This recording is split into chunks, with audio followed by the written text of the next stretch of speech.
एक बात याद रखें कि आप अपने जीवन में रहते हुए, आप अपने संसार में जब आप जी रहे हैं, आप जो कुछ भी अपने नज़र के सामने देखते हैं, सबका कोई ना कोई एक बनाने वाला है। चाहे आप भौतिक जो आप जो वस्तुएं देखते हैं, आप अपने वस्तुओं के बारे में जानते हैं, बहुत सारे लोग सब जानते हैं कि हर एक वस्तुओं का कोई ना कोई बनाने वाला है। चाहे हमारे पास ये एक फ़ोन हो, इस फ़ोन का भी कोई ना कोई बनाने वाला है। कैमरा है, स्क्रीन है, माइक है, जो कुछ आप देखते हैं सबका कोई ना कोई एक बनाने वाला है। वैसे ही जब आप सृष्टि को देखते हैं, आप धरती को देखते हैं, पेड़ पौधों को देखते हैं, पशु पक्षियों को देखते हैं, उसका भी बनाने वाला एक है जिसे हम परमेश्वर कहते हैं। और हम जो मानव जाति हैं, जो एक मनुष्य है, उसका भी एक सृजनहार है, एक बनाने वाला है। कोई भी चीज़ें अपने आप से आप नहीं आई हैं, सबका कोई ना कोई बनाने वाला है। हर एक जो कुछ आप देखते हैं, सब चीज़ों का कोई ना कोई सृजनहार है, कोई ना कोई बनाने वाला है। वैसे ही मानव जाति को भी बनाने वाला एक है जो परमेश्वर है, जो सामर्थी खुदा है। उसने मानव जाति को बनाया है, इस सृष्टि को बनाया है। हालेलुया। सो याद रखें, अब जिसने हमको बनाया है, यदि हम उसे याद न रखें तो यह हमारे लिए दुर्भाग्य की बात है कि हम अपने बनाने वाले को याद नहीं कर पा रहे हैं। हालेलुया।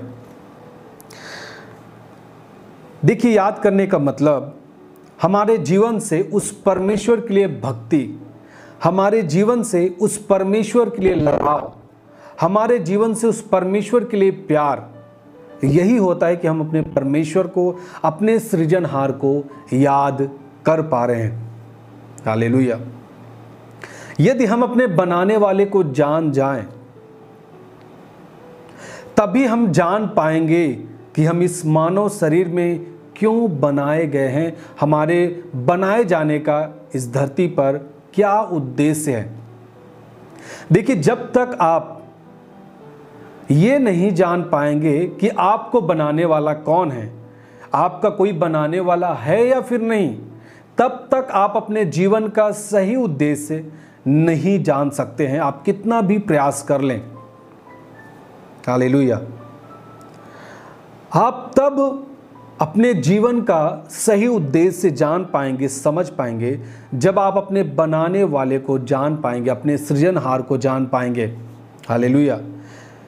क्योंकि जो बनाने वाला है वो सोच के बनाया है मनुष्य को कि मैं किस लिए इसको बना रहा हूं। जैसे एक फोन को बनाने वाला, एक मोबाइल फोन को बनाने वाला, वो किस लिए बनाया है, वो जब एक विचार किया होगा तभी पहले से उसके मन में सारी चीजें जो भविष्य में उस फोन के द्वारा होनी है, सब सोच विचार के तब वो फोन को बनाया है, क्रिएट किया है।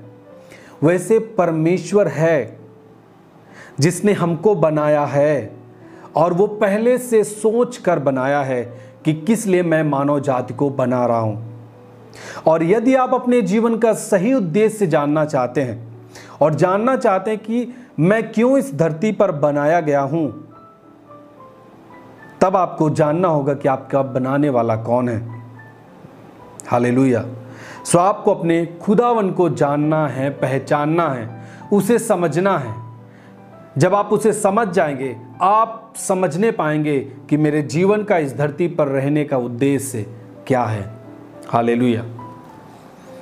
देखिए, हर एक व्यक्ति को अपने सृजनहार को याद करना चाहिए, अपने सृजनहार को उसे प्यार करना चाहिए, अपने सृजनहार से, जो आपका सृजनहार है, जो आपका क्रिएटर है, उसके अनुसार अपने जीवन को चलाना चाहिए।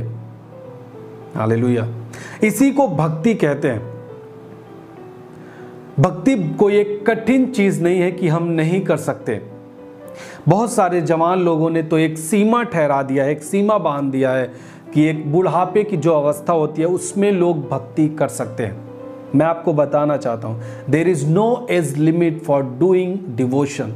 एक भक्ति करने के लिए कोई सीमा निर्धारित नहीं है। हालेलुया। अगर सीमा निर्धारित होता तो वो परमेश्वर के द्वारा निर्धारित होता, किसी मनुष्य के द्वारा नहीं।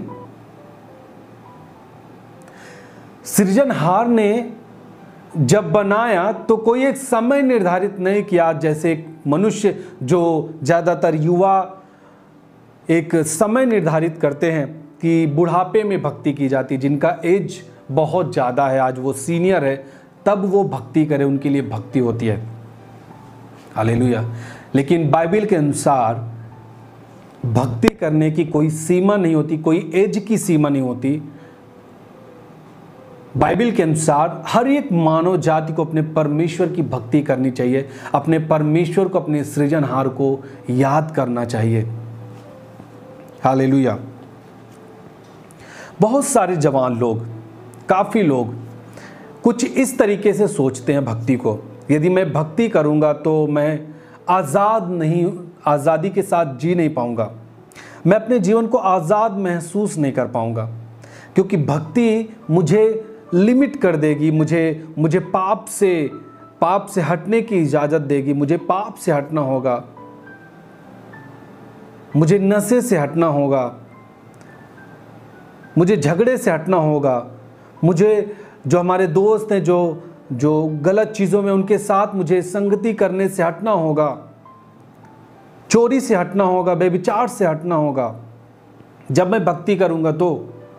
और जब मैं भक्ति करूंगा, इन चीज़ों से जब मैं दूर होऊंगा, इसका मतलब मैं आज़ादी के साथ नहीं जी पा रहा हूं, ऐसे जवान लोग समझते हैं। लेकिन मैं आपको बताना चाहता हूं, जिस चीज़ को आप आज़ादी समझते हैं, वास्तव में वो गुलामी है। जिस चीज़ को आप आज़ादी समझते हैं, वास्तव में वो आपको गुलामी में रखा है, लेकिन आप समझ नहीं पाते क्योंकि आप जानने का प्रयास नहीं करते। और जो व्यक्ति जानने का प्रयास करे वो 100% श्योर है, वो जान पाएगा सच्चाई को। हालेलुया। सच्चाई ये नहीं है कि आप परमेश्वर से दूर होकर के आज़ादी में जी पा रहे हैं। सच्चाई ये है कि आप जहां पे अभी जी रहे हैं वो आज़ादी नहीं, वो गुलामी है। जब आप परमेश्वर को जान करके, समझ करके, सृजनहार को याद करके जब आप अपने जीवन को यापन करते हैं, अपने जीवन को चलाते हैं, वो वास्तविकता, वो वास्तविक आज़ादी है। यह आज़ादी नहीं जो आज जवान लोग जिसमें आज अपने जीवन को जी रहे हैं। हालेलुया। देखिए, हमेशा कुछ भी मैं अपनी मर्जी के अनुसार करूं, वो आज़ादी नहीं होती। ऐसी परिस्थितियां कि आप अपनी मर्जी के अनुसार जब आप चलते हैं, आप करते हैं, आप गुलामी में चले जाते हैं। आपके ऊपर एक बोझ आता है, लेकिन आप समझते नहीं, आपको लगता है कि मैं अभी आज़ाद हूं, मैं अपनी मर्जी के अनुसार कर रहा हूं तो मैं अभी आज़ाद हूं। जब आप अपनी मर्जी के अनुसार करते हैं कामों को, अपनी मर्जी के अनुसार जीना चाहते हैं, परमेश्वर को ना याद करके आप अपनी मर्जी के अनुसार चलना चाहते हैं, परमेश्वर की इच्छा को छोड़ करके आप अपनी मर्जी के अनुसार जीना चाहते हैं, आप वास्तव में आज़ादी में नहीं, परंतु आप गुलामी में आप अपने जीवन को लेके चल रहे हैं। हालेलुया।